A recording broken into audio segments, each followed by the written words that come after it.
Hey guys, NCL requirement 2026 কাৰণে notification আহিছে যত আপুনি multiple postত apply কৰিব পাৰিব।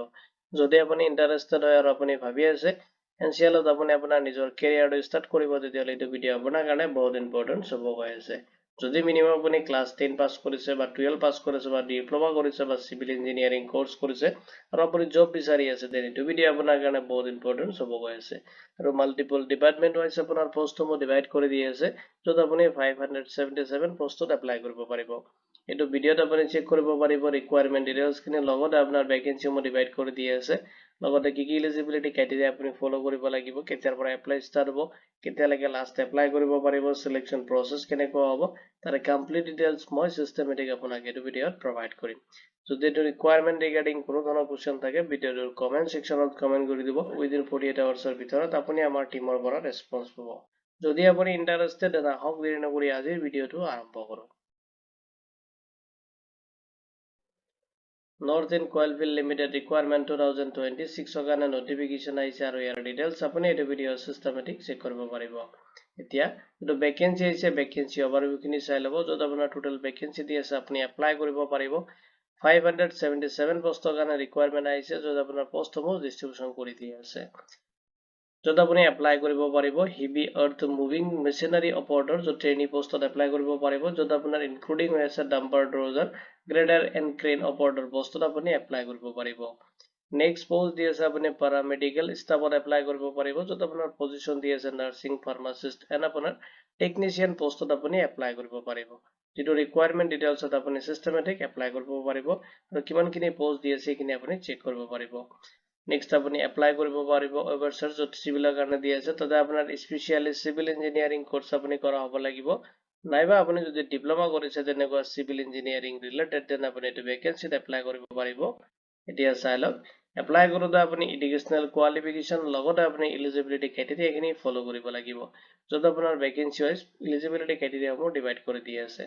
যদি আপুনি heavy earth moving machinery operator postত apply কৰি আছে তাতে আপোনাৰ qualification বিচাৰিছে যদি আপুনি class 10 qualified কৰিছে লগতে আপোনাৰ valid আপোনাৰ heavy motorcycle or দি আছে transport license আপোনাৰ থাকিব লাগিব। যদি আপোনাৰ তাত তেনেকুৱা valid মানে license আছে transporter লগতে heavy vehicles motor then আপুনি এইটো requirementত apply কৰাৰ কাৰণে eligible হ'ব। next দি আছে যদি আপুনি staff nurse postত apply কৰি আছে তাতে আপোনাৰ হাই সেকেন্ডাৰী বিচাৰিছে মানে 12 আপুনি কোৱালিফাইড কৰিব লাগিব লগতে বিচাৰিছে আপুনি যদি BSc নাৰ্সিং কোৰ্স কৰিছে অৰ দি আছে যদি আপুনি GNM ডিপ্লোমা কৰিছে বা লগতে আপোনাৰ থাকিব লাগিব ভ্যালিড ৰেজিষ্ট্ৰেচন সাৰ্টিফিকেট যত মেডিকেল কাউন্সিলত আপোনাৰ ৰেজিষ্ট্ৰেচন থাকাটো মেন্ডেটৰি হয়। next দি আছে পোষ্ট যদি আপুনি ফাৰ্মাসিষ্ট পোষ্টত এপ্লাই কৰি আছে তাতে আপোনাৰ হাই সেকেন্ডাৰী বিচাৰিছে আৰু বেকগ্ৰাউণ্ডত আপুনি প্লাস থাকিবলৈ যিকোনো আপোনাৰ ফাৰ্মাসিষ্টৰ ওপৰত আপুনি যিকোনো ডিপ্লোমা যদি কোৰ্স আপুনি কমপ্লিট কৰিছে দেন আপুনি এইটো ৰিকুৱাৰমেন্টত এপ্লাই কৰিব পাৰিব। নেক্সট যেটো পোষ্ট দি আছে আপুনি এপ্লাই কৰিব পাৰিব ওভাৰচিয়াৰ চিভিল বিচাৰিছে ফুল টাইম আপুনি 3 ইয়াৰ্স ডিপ্লোমা যদি আপুনি কমপ্লিট কৰিছে বা সিভিল ইঞ্জিনিয়াৰিংত কোনো ধৰণৰ বেচেলাৰছ ডিগ্ৰী আপুনি কমপ্লিট কৰিছে তেতিয়াহলে আপুনি এইটো ৰিকুৱাৰমেন্টত এপ্লাই কৰিব পাৰিব। এতিয়া চাই লওক ভ্যাকেন্সি খিনিত এপ্লাই কৰাৰ পিছত যেটো সিলেকশন প্ৰসেস দি আছে আপুনি কেনেকৈ সিলেকশন হ'ব তাৰ স্টেপ খিনি আপুনি ফলো কৰিব লাগিব। ফাৰ্ষ্টত আপোনাৰ কম্পিউটাৰ বেসড টেষ্ট আপুনি এটেম্প কৰিব লাগিব আৰু এইখিনি হোৱাৰ পিছত আপোনাৰ ডকুমেন্টছ ভেৰিফিকেশন হ'ব আৰু এইখিনি কমপ্লিট হোৱাৰ পিছত আপোনাৰ মেডিকেল ফিটনেস যেটো টেষ্ট হয় সেইখিনি হ'ব আৰু এইখিনি প্ৰসেস আপোনাৰ সিলেকশন খিনি কমপ্লিট কৰা হ'ব। দিয়া চাই লওক কেনেকৈ আপুনি এইটো ৰিকুৱাৰমেন্টত এপ্লাই কৰিব। এপ্লাই যেটো প্ৰসেস হয় আপুনি অনলাইনত এপ্লাই কৰিব লাগিব তাৰ কাৰণে আপুনি ফলো কৰিব লাগিব কেইটা আপুনি সিম্পল স্টেপ।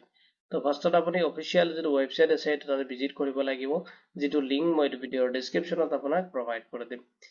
নেক্সট আপুনি যাব লাগিব কেৰিয়াৰ সেকশন যদি আছে তাতে ক্লিক কৰিব আৰু তাতে লেটেষ্ট যেটো ৰিকুৱাৰমেন্ট আহিছে আপুনি তাতে সিলেক্ট কৰিব লাগিব।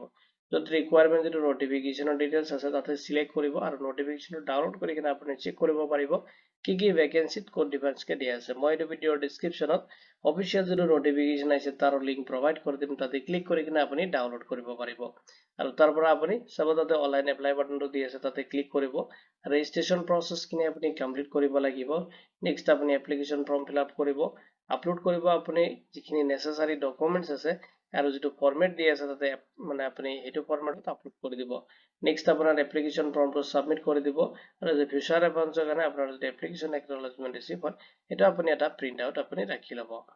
এতিয়া চাই লওক ইম্পৰ্টেন্ট ডেটস খিনি দিয়া আছে যত আপোনাৰ এপ্লিকেশনটো এপ্ৰিল 9 2026 ৰ 10 AM ৰ পৰা ষ্টাৰ্ট হ'ব আৰু ক্লোজিং ডেট দি আছে আপুনি অনলাইনত এপ্লিকেশনটো লাষ্ট May 1 2026 ৰ 11:59 PM লৈকে আপুনি এপ্লাই কৰিব পাৰিব আৰু কম্পিউটাৰ বেছড টেষ্ট হয় ইয়াৰ যেটো নোটিফিকেশন হয় আপোনাৰ এপ্লাই খিনি কৰাৰ কমপ্লিট হোৱাৰ পিছত এটা অফিচিয়েল নোটিফিকেশন ৰিলিজ কৰিব আপুনি জব এলাৰ্ট এসকে ইউটিউব চেনেলত আপডেট খিনি পাই যাব লগতে আপুনি আমাৰ যেটো গ্ৰুপ আছে তাতে আপুনি পাই যাব WhatsApp গ্ৰুপ যদি আপুনি বিচাৰে তাতে আপুনি জয়েন কৰিব পাৰে এটো ৰিকোয়াৰমেন্ট ৰিগাৰ্ডিং কোনো ধৰণৰ কোৱেশ্চন থাকিলে ভিডিওৰ কমেন্ট সেকশনত কমেন্ট কৰি দিব ভিডিওটো চোৱাৰ বাবে ধন্যবাদ দিকিনে আজিৰ ভিডিও মই ইমানতে সামৰিছো